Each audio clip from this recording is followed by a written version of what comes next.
Coach Teresa Ford here, and this is the Guiding You Home podcast. This is a thought-provoking and often humorous approach to moving you closer to the only one who can genuinely help you live a life of abundance and prosperity. Sound good? Yeah, it's you that needs to go within so you can sit in the driver's seat of your life, co-creating with God.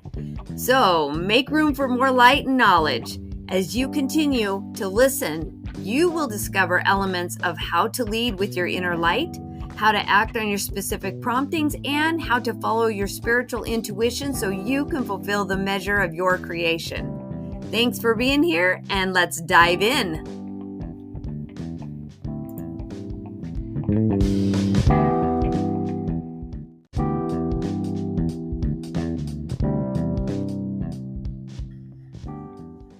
Hello. Welcome to Guiding You Home. This is episode 30, and we are going to talk about a really deep subject called rejection.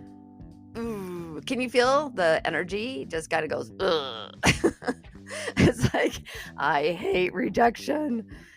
And this, for me, is something that's come from my past. It's been a big one, and sometimes I feel the grief of rejection in my lungs, because your lungs is where you hold grief. And for, the past 4 years since I left my own fitness studio, I left it, got out of it. It was supposed to collapse so I could find freedom, but at the time I was perceiving there was some rejection there that, people weren't agreeing with my methodology, or it was a possibly a rejection of myself for not being able to wear 10 hats and succeed, and for experiencing burnout. Like, I'm the positive, happy one, I'm fire, I'm energy. Why am I burned out? But, you can't do everything in your life, everything without the support. And so through this old story I had of being unsupported was directly linked to rejection, in rejecting my own limitations, rejecting the impact that I wanted to have, in serving the higher good of all. When you offer your gifts, you're really hoping that they are received well. And I think mine were. Like, it doesn't bother me if somebody disagrees really with my methodology. It bothers me if I'm not able to tap into and find agreement with the people that want to disagree. Because I feel like there's this level of that we can come together in an understanding of we're all trying to do our best. We're all trying to give it our best, but when my best wasn't good enough, I think I rejected that I had those limitations. So my perception was always going to be skewed looking at other people, because I wasn't resolving the issue within myself. So this morning, as I was doing some writing, which is my meditation, like, stuff comes out in my writing that I'm like, wow, that was insightful. I needed to hear that from my higher power. I needed that to come through me, because if I don't understand this on a level that will change me, will take out all the garbage. It's Friday, it's garbage day. Today I took out some garbage and it felt good. So as I was talking to myself and my higher power, like, yourself is, you're really smart. Your inner intelligence is that spirit inside of you that makes your arms and legs move, right? And it can affect your brain if you let it, but your brain can also affect your spirit. And so if you're feeling down and negative, your brain had an impact on that. But if you're feeling up and good and energized, your spirit is what's having an impact on your brain.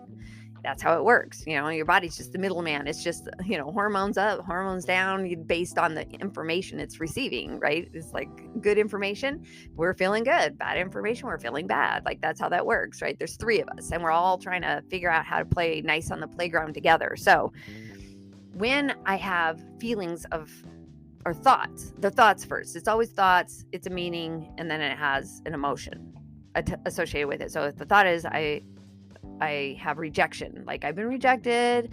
My parents were emotionally immature. They rejected me as a person. They didn't see my love and light, and my loving them was never enough. Like, the rejection there, the thought comes from fear. It's only coming from two places. It's coming from love or from fear. And if it comes from fear, it's not going to have a good result in your body.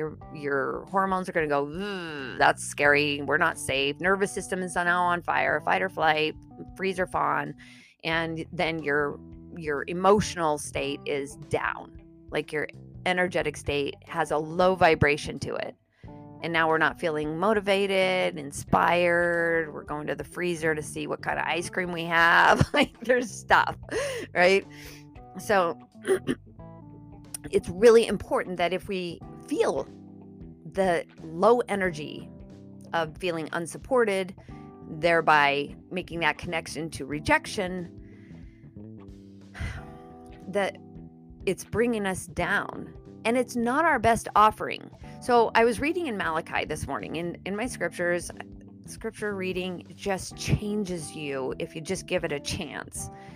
If you just do it consistently, even a verse a day, and then write about it, the first thoughts that come up, you'll be astounded at the wisdom that comes from you. But I was reading in Malachi, and the question that I asked was, what is your pure offering? Because Malachi talks about, how they were, the Israelites were told to give their purest offering, but they were like picking out the sickly goat. And they're like, well, I can afford to give this one up, so here you go, God. And I was like, what do I do? What is it that I'm doing that is less than a pure offering to God? And this concept of rejection came up, because God doesn't see me as rejected. He hasn't rejected me. He's given me opportunities to grow. He's given me opportunities to see a new path, to change paths. Maybe I was on a bad path. Maybe I was in a stuck pattern. Maybe I needed to exit the roundabout. And he's like, here you go. I'm going to show you how to do that. And I'm going to be like, I don't want that. It's change. It's scary change. It's going to change all the beliefs I've ever had. It's going to challenge my beliefs. And every time it's been good. Every time it's for me. It's exactly what I needed, and I didn't know I needed it, and it's okay. Because then I can just, start again. There are no do-overs, but there are lots of restarts. Start again. And it's okay. You never can restart too many times, because it just puts you on a better path every single time. If we resist change, we get to keep the problems we've always had, and rejection stays. It stays the same. It's always like, oh, I don't belong. Ooh, I wasn't invited. Ooh, no one loves me. Ooh, I have to try harder, but it's just not rewarding. Ooh, I'm burned out, so I'm just going to give up. Like, rejection happens on so many levels, so many times a day. If somebody doesn't let us on the freeway, we're like, rejected. And then we're like, that guy's a jerk. That guy's not letting me. That guy. And then we start blaming instead of taking personal responsibility for our emotions. So if we dive into what that looks like, taking personal responsibility, we're going to look at what is the offering that I am offering the world. What is it, a pure offering, or is it the, spotted goat that's dying? Is it the sickly offering? And I think it's so important to choose. Like, we have choices to choose not to feel rejected. That's a big one. Can you choose that?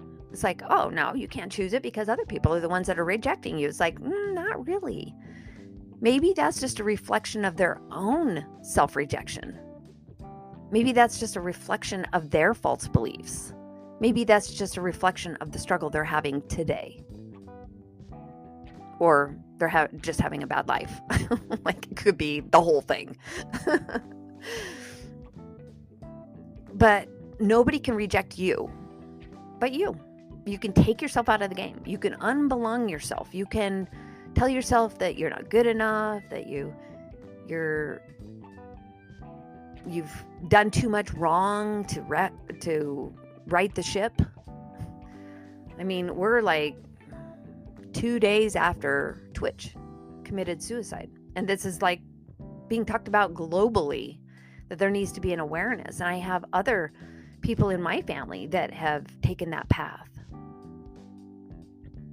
Do you think there was some self-rejection there involved in the depression? Like depression? Okay, let's back up. Suicide. Suicide has how many emotions attached to suicide? The suicide ideology. How many emotions are in there? We'll never know. Like, for those of you that are listening to this, my hands are up in the air in a I don't know way. Like, shrugging the shoulders. How many emotions are involved? We don't know, but I guarantee rejection is in there somewhere, that our offering's not good enough, that we can't overcome the struggles around us, that we have, like, the hopelessness and despair has rejection associated with it. Those are all low vibrational energies. They're not wrong, because we were given emotions, and we can name every emotion that we've ever had. We can name it. We can touch on it. We can kind of explain it. So they're not wrong. They're just information. Rejection, the emotion of rejection, the way it feels yucky in your gut. I call that yucky gut soup. It's rejection. And it's not good for us. It's a bad diet. If it feels yucky in our gut, it's not good for us. We ate the wrong energy. The energy of rejection is self-imposed.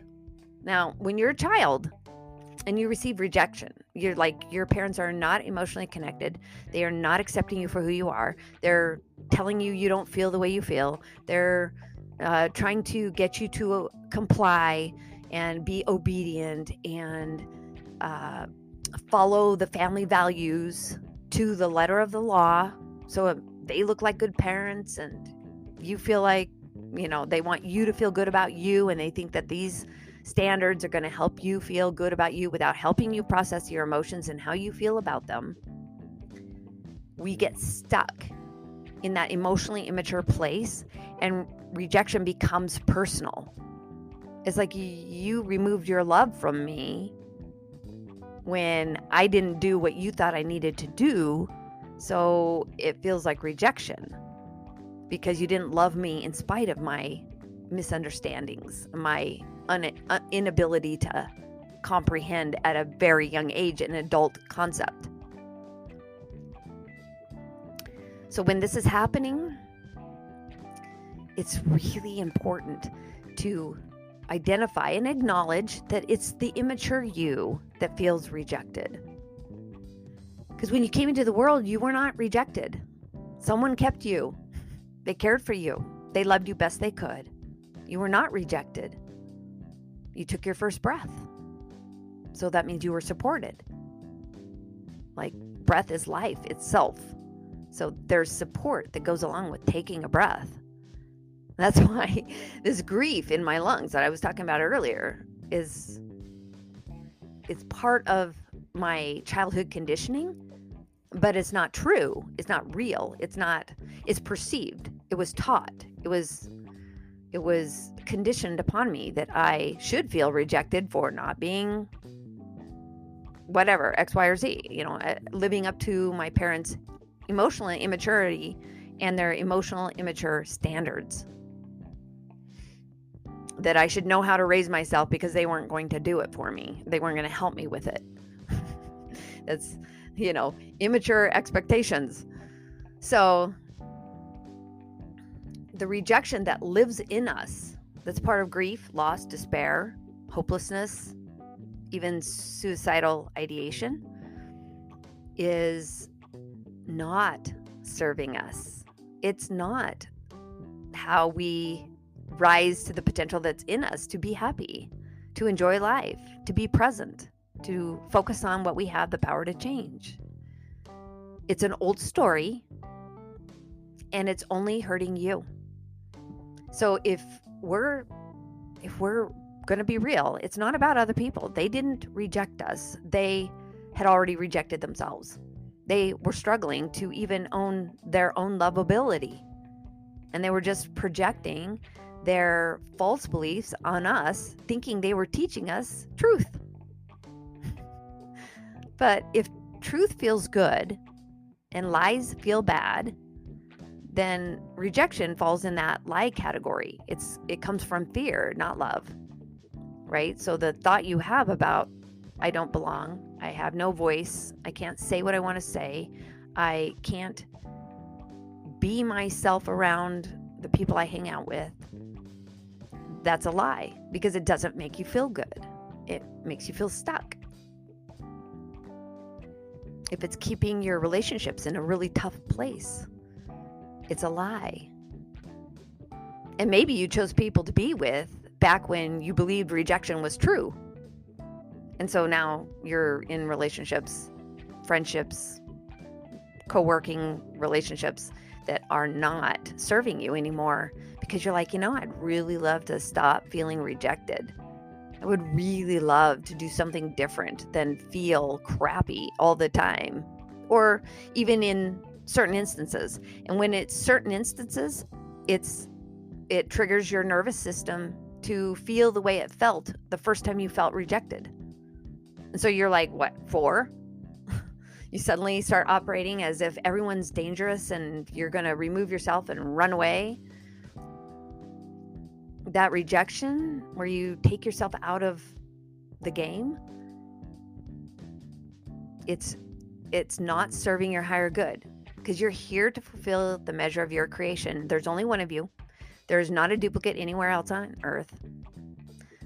You have gifts to share, and your life is waiting for you to stop feeling rejected. And you need to decide that I am not rejected. Nobody can reject me. Like, I am unrejectable. And that's a fact.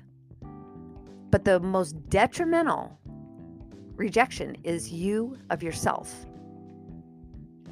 When you reject you and you decide that you don't belong, you don't fit in, you can't participate, that you have no say in your life, or a voice to express, an opinion to have. When you feel that kind of rejection because you can't overcome the world, and you're rejecting yourself and your own limitations, you're doing exactly opposite of your intention when you wake up in the morning. See, nobody's ever gotten out of bed and said, you know what? Today I think I'll suck. Everybody's like, I think I want to try.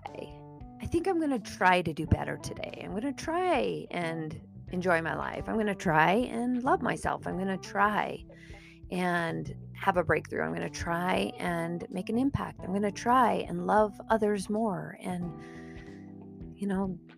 do the things that fill me up. I'm going to try. Most of us, 99% of us, wake up. I think I want to do something different. Now, the world's a big place. And we can speak about this in real general terms. But if you just take it into application for yourself, and you're not really worried about the one that has a bigger problem than you do, and just apply this to you, because the very first place our brain goes is to everyone else. If that person would just stop rejecting me, or rejecting everyone, or making everyone feel bad. But it's not everyone else that we're waiting for. You are waiting for you. You're waiting for you to discover why you are rejecting you. Why you're taking yourself out of the game. Why you've disallowed yourself to have all that you can have. Why you assume that the good stuff is for everybody else. Why you assume that love and connection is something that has to be worked at. There's rejection in all of that. You're holding yourself back. You're withholding stuff from yourself. And it's not serving you. And when you don't serve you, you can't serve the higher good. You can't, if you take yourself out of the game, you miss the point altogether of serving the higher good, which is part of enjoying your life first, accepting your limitations first, supporting yourself first, giving yourself a chance to be heard and seen first. Remove rejection from you first. It's the oxygen mask principle. If you put it on you first, you can do a lot of good for other people. But if you're not wearing yours, you're just going to run out of air and you will suffocate. And that's why rejection, grief, the rejection that resides in grief, lives in the lungs. And you just want to stop breathing. So take a deep breath in. I felt like I just now needed a really big cleansing breath. Take a breath in and breathe. Really, really important part of letting go of rejection. Let yourself belong. Start seeing yourself through God's eyes. Has He rejected you? No, He has not. He has not. Or He would have removed breath from you. And even then, like that's not even true either. I'm going to correct myself here. When my dad passed, I was told, I didn't come to this conclusion on my own, but I was told by him that it was his time. It was God's timing. So God's timing is very different. That when breath leaves you on God's timing, He took you home. It wasn't a rejection.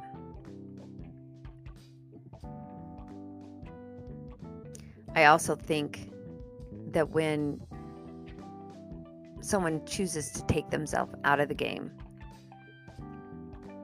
they are longing for home in the worst way. Because they can't make sense of how to turn that negative energy around and make it positive again in this life. And this life is incredibly heavy. It's hard. And we're not built to do hard things. That is the unpopular opinion I'm going to leave right here. I've left it on a few other episodes, but we're not here to do hard things. We're here to overcome the hard things. And we have the capacity to do that. But we have to be willing to overcome the hard things. And one of the hard things, one of those stories that we will almost live and die by is rejection. That we have been rejected. And that's our truth and we're sticking to it. And if that's your story, it doesn't change. Nothing shifts. And we have to be willing to shift. We have to be willing to accept ourselves as we are. Accept ourselves and be patient with the process of making a comeback, of making an energetic shift that makes us feel a little bit better. Like we're not going to go from rejection to elation, too big a jump. But we are going to go from rejection to maybe I've been wrong. Maybe I'm okay just the way I am. Maybe I was just hanging out with the wrong people. Maybe those people were suffering and I just assumed it was about me. Maybe I took things too personally. And maybe I can let go of that and go do some art. Go do something that really helps me fill in the space. Fill it with a better energy. Because that's where you start. I've been working on me diligently for, I would say, 40 years. Maybe only 35. But today, December 16th was the day that it became crystal clear to me that I no longer have to hold rejection in my lungs. I no longer have to believe that I've ever been rejected. I no longer need to hold space in my being for anything having to do with being rejected. And that Rejection is a choice. And I can belong to the people that are for me. And I can be with myself, supporting myself, kind to myself. I can let go of expectations and just take it as it comes. Get out of bed in the morning, put my feet on the floor and say, today, it's going to be a good day. And I will be as kind to myself as I can. And I will. And it lessens the impact of rejection until you can completely say, we're done. We're having a breakup. I'm breaking up with you, rejection. You're not a thing in my life. You can't impact my body, my mind, or my spirit anymore. I choose to see myself the way God sees me, whole, happy, loved, fully accepted, and be at peace with those ideas. Because those ideas are for me, and they're for you. Because that's how we get out of the hole. That's how we climb up, rise up, and fulfill the measure of our creation, is by belonging in a world that has a lot of perceived rejection in it. But if you participate in it, that's on you. If you let go of who you are and stop believing in your true wholeness, that's yours to uncover. That's yours to grow from. So onward and upward, right? We're going to grow. We're going to learn. We're going to believe and accept that we are a work in progress. There's nothing about us that can be rejected. The only thing that's in us is to love. And when you thought you have about, I'm good enough as is, tomorrow's going to be better because every day I grow, every day is a new chance to understand something new about myself, how I operate, what I'm here to do, why I love what I love, why I think what I think. Every day is a new opportunity for self-discovery, which means you're only getting better. You're only getting better every day. You're not the same person that you were yesterday. So let's not pretend we are. Let's not operate as if we are. Let's just take ourselves as we are. Be grateful for all that has transpired because it's helping us become who we were meant to be. And practice self-love, self-acceptance. Because that's the only thing that's for you. And it will help you, first, support yourself, and second, serve the higher whole of all. It's how humanity changes together collectively. So, okay, those are my thoughts for today. Thanks for listening. I'll catch you later.